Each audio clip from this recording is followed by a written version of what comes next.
प्रभुं विश्वनाथं जगन्नाथनाथं सदानन्दभाजम्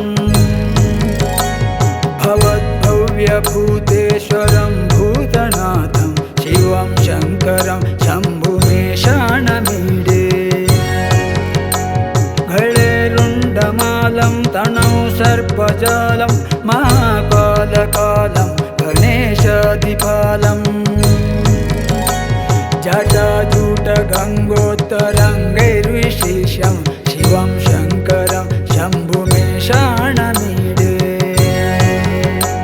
मुदमाकरं मण्डनं मण्डयन्तं महामण्डलं भस्मभूषाधरन्तम् अनादिं व्यपारं महामोहमारं शिवं शङ्करं शम्भुमेशानमीडे वटादो निवासं महाट्टहासं महापापनाशं सदा सुप्रकाशं गिरीशं गणेशं सुरेशं महेशं शिवं शङ्करं शम्भुमेशानमीडे गिरीन्द्रात्मज सङ्गृहीतार्धदेहं गिरौ संस्थितं सर्वदा पन्नगेहम् परब्रह्म ब्रह्मादिभिर्वन्द्यमानं शिवं शङ्करं शम्भुमेशानमीडे कपालं त्रिशूलं कराभ्यन्तदानं फलं भोजनं रायकामान्ददानं